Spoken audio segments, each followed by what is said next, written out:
पाकिस्तान की तारीख़ के अंदर बहुत सारे मोड़ ऐसे आए जहां पाकिस्तान में सियासी मामलात को सीधे रुख पर रखने में अदलिया एक अहम किरदार अदा कर सकती थी, लेकिन अदलिया हर मौके के ऊपर वो एक जजेस और जनरल्स का गठ जोड़ होता रहा। पाकिस्तान की पूरी तारीख में वो जजेस और जनरल्स का जो गठ जोड़ था वो मार्शल्लाओं को जायज़ करार देता था, वज़ीर आज़म को फांसी पे चढ़ा देता था, वज़ीर आज़म को नाहल कर देता था, कैद कर देता था, और वो आइन जो था वो पसे पुश चला जाता था। कानून भी उसकी वो तशरीह होती थी जो उस वक्त की इस्टेब्लिशमेंट को भी पसंद आती थी, और जज उसके ऊपर मोहर भी आसानी से लगा देते थे। लेकिन एक नया दौर पाकिस्तान में पिछले कुछ अरसे से शुरू हुआ है, और उस नए दौर का आगाज़ ये है कि इस वक्त जजेस और जनरल्स आमने सामने खड़े हैं।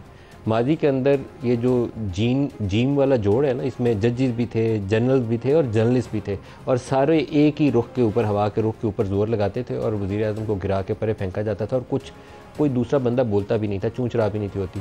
लेकिन इस वक्त 6 जजेस ने जो ख़त लिखा, उन्होंने एक वाज़ेह स्टैंड लिया और बाय नेम ऑफिसेज़ आइडेंटिफाई किए आला अहदेदारों के, इंटेलिजेंस एजेंसीज़ के, और केसेस का हवाला दिया कि इस केस के अंदर ये मामलात हुए। उसके बाद बज़ाहिर तासुर ये है कि इस्टेब्लिशमेंट, मिलिट्री इस्टेब्लिशमेंट और जो जजेस हैं हाई कोर्ट के और सुप्रीम कोर्ट के बेशुमार मामलात में, ख़ास तौर पर जो PTI से जुड़े हुए हैं या इमरान खान से जुड़े हुए हैं, उसमें आमने सामने हमें खड़े नज़र आते हैं। जजेस ने जो शिकायत लगाई, किसी का ब्रदर इन लॉ जो था वो ज़बरदस्ती अगवा कर लिया गया, किसी ने कहा कि उसके बेडरूम में कैमरे मिले हैं, किसी ने सर्विलेंस की शिकायत की, किसी ने और शिकायत की। शिकायत की नोयत बहुत ज़्यादा है, तो लगता यही है कि ये जो दराड़ है ना, ये जो गठ जोड़ था, उसमें एक ऐसी दराड़ है जो अभी जल्दी से भरी नहीं जा सकेगी। इमरान खान का बेशुमार मुकदमात जो है उसका हाई कोर्ट या सुप्रीम कोर्ट के सामने जब आएंगे तो वहाँ पर भी इस दराड़ का एक असर होगा। दराड़ का असर इसलिए होगा कि बुनियादी तौर पर इमरान खान के ख़िलाफ़ जितने भी मुकदमात हैं, सब का घूम फिर के एक पॉलिटिकल एंगल है, सियासी मुकदमात हैं ये। जैसे नवाज़ शरीफ को सज़ा तो उन्होंने पनामा में दे के बंद कर दिया था, और मरियम को भी। बुनियादी मुकदमा ये एक पॉलिटिकल डिस्प्यूट था जिसमें उस वक्त की इस्टेब्लिशमेंट और उस वक्त की जुडिशरी, साकिब निसार, फैज़ और जनरल बाजवा, वो एक रुख पे खड़े थे, और फ़ैसला ये था कि नवाज़ शरीफ को अंदर डालना जेल में, और इमरान खान की क़यादत में एक नया पाकिस्तान बनाना, एक हाइब्रिड रजीम जिसका चेहरा इमरान खान का होगा और पीछे इस्टेब्लिशमेंट पाकिस्तान को चलाएगी। ये उस वक्त का ब्रॉडर जो डिज़ाइन था ना, ग्रेट गेम जो थी, वो ये ग्रेट गेम थी। लेकिन अब ये ग्रेट गेम के अंदर वो जो ट्रायंगल थी, ये जो त्रिकोण थी इक़्तिदार की, उस इक़्तिदार की त्रिकोण में से जजेस वाला हिस्सा जो है वो परे खिसक रहा है, और बड़ी तेज़ी से परे खिसक रहा है। यहाँ मसाइल शुरू हो जाएंगे, और उस मसाइल की रिफ्लेक्शन हमें आज नज़र आती है। केस था इमरान खान का 190 मिलियन पाउंड, जो बरतानिया की नेशनल क्राइम एजेंसी ने पकड़कर पाकिस्तान के हवाले किया, और उस वक्त की PTI की हुकूमत ने वो पैसा मलिक रियाज को, जिससे ये पैसा पकड़ा गया था, प्रोसीड्स ऑफ क्राइम थी, NCA ने प्रोसीड्स ऑफ क्राइम के तहत क्रिमिनल प्रोसीडिंग नहीं की, आउट ऑफ कोर्ट सेटलमेंट की, और पाकिस्तान को पैसा वापस किया। इमरान खान की हुकूमत में कुछ करैक्टर्स थे, उनका बड़ा मुतनाज़ा किरदार था। उसमें थे एक Shahzad Akbar, asset recovery unit, Imran Khan उसको हेड कर रहे थे, और एक का नाम है फरा गोगी, जो इनकी अहलिया के सबब इनके बहुत करीब थी, और ये लोग बरह रास्त बेनिफिशरी के तौर पर सामने नज़र आते हैं। कहीं पे शहजाद अकबर की वीडियो नज़र आती है मलिक रियाज के साथ, कहीं पता चलता है कि 150 कनाल ज़मीन है जो बनी गाला में पहले फ़रा के नाम दी गई, बाद में उस ज़मीन के ऊपर यूनिवर्सिटी नहीं बनाई गई, और 450 कनाल ज़मीन एक और जगह पे ली गई, और उसके ऊपर एक ट्रस्ट बनाया गया, अल-कादिर ट्रस्ट, और वहाँ अल-कादिर यूनिवर्सिटी कायम की गई, जिसके चेयरमैन ख़ुद इमरान खान है, और उनकी अहलिया बुशरा बीबी उसकी ट्रस्टी हैं। इसके इब्तदाई तौर पर जो 2 ट्रस्टीज़ थे, उसमें बाबर अवान और एक इनके दोस्त थे, वो बड़े करीबी, वो भी उसके रुकन थे। चारों अरकान थे, लेकिन बाद में सिर्फ बुशरा बीबी रह गई, और फ़रा खान है इसके अंदर इजाफा जो हुआ, और ख़ुद इमरान खान उसके चेयरमैन हैं। इस ट्रस्ट के साथ करप्शन इमरान खान के ऊपर मैंने कभी इल्ज़ाम नहीं लगाया, लेकिन serious conflict of interest as prime minister Imran Khan के खाते में जाता है। सीरियस कॉन्फ्लिक्ट ऑफ इंटरेस्ट, ये मैं एज ए जर्नलिस्ट राय दे रहा हूँ। और 190 मिलियन पाउंड पाकिस्तानी रियासत को और पाकिस्तान के ख़जाने में आना था, वो दे दिया रियाज मलिक को कि जाके सुप्रीम कोर्ट में 460 अरब का जुर्माना है, इसके एवज़ जमा करा दो, और 450 कनाल, 458 कनाल ज़मीन ले ली, और उसके ऊपर एक ट्रस्ट कायम कर लिया। सीरियस कॉन्फ्लिक्ट ऑफ इंटरेस्ट है। यूरोप में ले जाएं, जिसकी मिसालें दी जाती हैं, बरतानिया में ले जाएं, अमेरिका में ले जाएं, सब जगहों पे उसकी मिसाल ऐसी है। सुप्रीम कोर्ट ने आज उसके, हाई कोर्ट ने, इस्लामाबाद हाई कोर्ट ने आज उसके ऊपर उनकी ज़मानत मंजूर कर ली, और दुरुस्त मंजूर की है। ये मैं नहीं कह रहा कि उन्होंने ज़्यादती की है, केस अभी चलेगा तो इसका फ़ैसला होगा, लेकिन ये मामला इस वक्त जजेस और जनरल्स वाला ये खुल के सामने आएगा। कल सुप्रीम कोर्ट के सामने भी, सुप्रीम कोर्ट में नैब तरमीम के हवाले से केस लगा हुआ है, और इमरान खान की वीडियो लिंक के ज़रिए कल पेशी का हुक्म है। और अभी सूरत हाल यह है कि अडियाला के अंदर उन्होंने कहा सिक्योरिटी थ्रेट है, वहाँ मुलाकातों पे पाबंदी है, वीडियो पे भी, अभी इंटरनेट पे भी पाबंदी है। कल सुबह क्या होगा, ये भी एक इंटरेस्टिंग सिचुएशन होगी कि कल इमरान खान की यूट्यूब चैनल पे लाइव दिखा रही है सुप्रीम कोर्ट नैब तरामीम का केस। कल इमरान खान की लाइव सवाल जवाब की जो पेशी है वो होगी या नहीं होगी। किसी ज़माने में नवाज़ शरीफ के ऊपर ये पाबंदी आयद की गई थी कि उसका चेहरा टीवी से हटा दिया गया था। आजकल वो पाबंदी इमरान खान के ऊपर है। हम तो इन प्रोग्रामों में, मैं तो इमरान खान का नाम ले रहा हूँ, नहीं तो बानी पीटीआई करके ख़बर चलाई जाती है। और ये काम नवाज़ शरीफ के ख़िलाफ़ खुद पीटीआई के दौर में ईजाद किया गया था और अब उसी का इतलाक़ खुद इमरान खान के ऊपर हो रहा है। ये पाकिस्तान को चलाने का दुरुस्त रास्ता बहरहाल नहीं है, ये गलत रास्ता है। दुरुस्त रास्ता वही है जिसका इतलाक़ कानून की रोशनी में और आइन की रोशनी में किया जा सके। वाडा साहब, आज आपने एक दफ़ा फिर जजों के ऊपर धुआंधार प्रेस कॉन्फ्रेंस की। मुझे लगता है कि ये एक टारगेटेड एजेंडा है जिसको परसू कर रहे हैं आप भी, हुकूमत वक्त भी। और कभी बाबर सत्तार साहब को, जैसे बाबर सत्तार को टारगेट किया जाता है, कभी 6 जजों को किया जाता है। मकसद कुछ और है इसका। बहुत शुक्रिया मलिक साहब। देखिए मलिक साहब, ये तो क्योंकि आप हमारे बहुत अच्छे काबिल इज़्ज़त और बड़े क्रेडिबल एंकर हैं, लेकिन सर देखें, मसला ये है कि जब आप पाकिस्तान में कोई जायज़ सवाल करें ना, तो लोग उसके पीछे कंट्रोवर्सी ढूंढते हैं। मैं इसका हदफ बन चुका हूँ। तो जिस कर्ब से, जिस तकलीफ़ से मैं गुजरा हूँ, मेरी वालदा डेथ बेड पे थी और फिर उनका इंतकाल हो गया, तो मैंने तो सिर्फ बहुत सिंपल चीज़ मांगी है। मैंने 15 दिन पहले ख़त लिखा था 19(1) के तहत। मैंने बताया कि जी अगर आपने, उसका जवाब भी उन्होंने दिया, प्रेस रिलीज़ पहले उन्होंने की आई छुट्टी वाले दिन, और उन्होंने कहा कि जी प्रायर टू एलिवेशन जज साहब की जो थी, यानी कि जज बनने से पहले उन्होंने रिपोर्टेड का लफ्ज़ यूज़ हुआ। तो पाकिस्तान, दुनिया के अंदर कोई भी चीज़ होती है उसकी कमरा नंबर 2 फाइल नंबर 305 कहीं रिकॉर्ड होगा उसका। मैंने सिर्फ ये मांगा कि वो जो आपने बात की वो हवा में तो बात नहीं हो सकती। नंबर 1, उसका जवाब मुझे नहीं मिला। नंबर 2 ये है कि देखिए मेरा स्टांस बड़ा क्लियर है। आपने सोशल मीडिया के ऊपर कैंपेन को रोकने के लिए नोटिस किया, बहुत अच्छी बात है, कंडेम करते हैं। लेकिन सर जब हमारी वालदा जब दुनिया में नहीं रही, उनके ऊपर जब ट्रोलिंग हुई, आम आदमी के लिए ट्रोलिंग हो रही थी, उस वक्त भी आप नोटिस ले लेते। आप पाकिस्तान से ऊपर नहीं है ना, आपको सबको बराबर लेके चलना है। आपके लिए जो हराम है वो मेरे लिए भी हराम है, जो मेरे लिए हलाल है वो आपके लिए हलाल है। आप कहते हैं ड्यूल नेशनल सियासत नहीं कर सकते, ड्यूल नेशनल मॉरली फिर जजेस को भी नहीं होना चाहिए। बहुत सीधी सीधी बात है ना। उसके बाद आपने भुट्टो साहब को फांसी दी, अदालती फांसी दी। मुझे कंप्लीट करने दीजिएगा। आपने 46 साल के बाद सिंबॉलिक सज़ा क्या दी? आपने ज़रदारी साहब को 14 साल जेल रखा। आपने 14 साल के बाद क्या सज़ा दी? आपने नवाज़ शरीफ को ओवर द काउंटर पैसे ना लेने पर ब्लैक लॉ डिक्शनरी ईजाद करके उनको नाअहल कर दिया, उस पर सज़ा क्या दी? आपने इमरान खान की चलती हुई हुकूमत छुट्टी वाले दिन दफ्तर खोल के पाबंद की गई, प्रिजन वैन्स आई।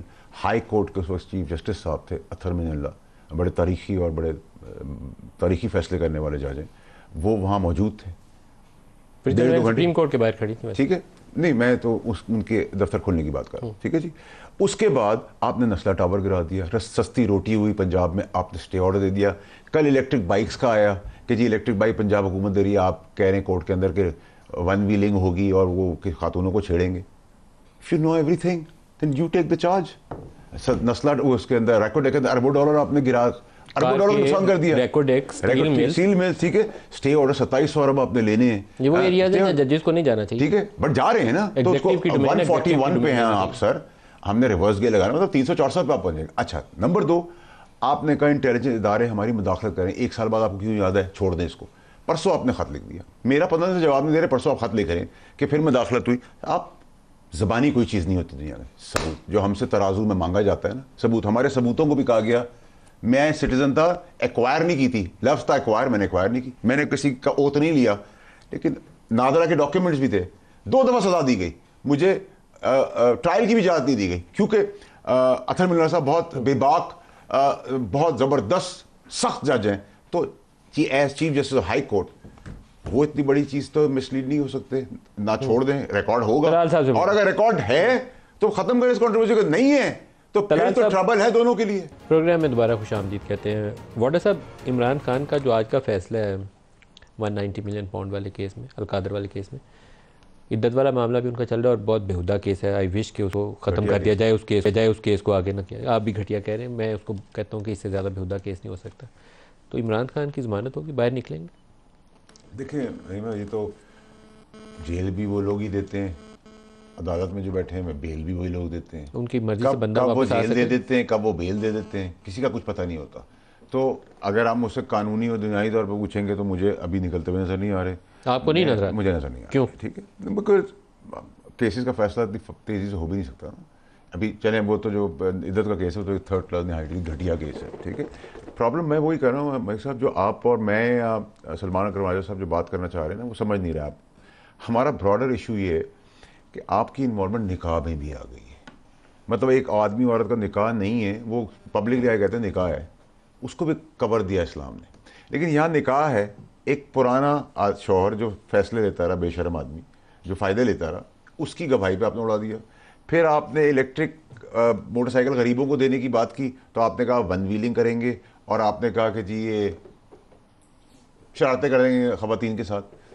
भाई आप पे हो हमारे, who are you? If you know everything then you take the charge. Who are you? कल आप कहेंगे जी जीन्स ना पहने क्योंकि इसमें सर्फ ज़ाया होता है और इसमें सर्फ ज़्यादा लगता है और ये इसमें बिजली खर्च होती है, तो हम क्या जीन्स उतार के खड़े हो जाएंगे? पता क्या लॉजिक है कि वन वी सस्ती रोटी है, स्टे ऑर्डर है उसके ऊपर। मतलब महंगी हो रही थी, कोई स्टे ऑर्डर नहीं था, सस्ती रोटी पे स्टे ऑर्डर है। गरीब एक रोटी का, दो रोटी का। वो कल रेप हुआ है बच्ची का, आपने सुना है अदालतें खुलते हुए? आपने सुना है कि सुबह के वक्त सारा मेला लगा हुआ उस बच्ची के लिए? परसों पंजाब में एक बच्ची की डेथ हो गई है रेप के बाद, उसको टांग दिया है। वडेरों ने वीडियोज हैं, फड़क दिया है रेप के बाद, चेक कर रहे हैं जानवर की तरह, मार दी है लड़की। जजों की बीवियों ने तशद्दुद किया है, बच्चियों के हाथ पैर तोड़ दिए हैं। कुछ भूलने वाला नहीं है इस मुल्क के अंदर। सवाल करते हैं तो आप कहते हैं कॉन्स्पिरेसी है, इसके पीछे कौन है? हम जजों से नहीं पूछे। पाकिस्तान से बड़ा कोई नहीं है, कोई किसी के बाप का पाकिस्तान नहीं है नदीम मलिक साहब। अब बात वही होगी जो आपके लिए होगी, वो मेरे लिए होगी, वो तलाल के लिए होगी। Nothing short of that, as simple as that. और आप इल्जाम लगाएंगे तो आप सबूत देंगे। हमें हमारे शवाहिद को भी उठा के फेंक दिया गया था, ठीक है।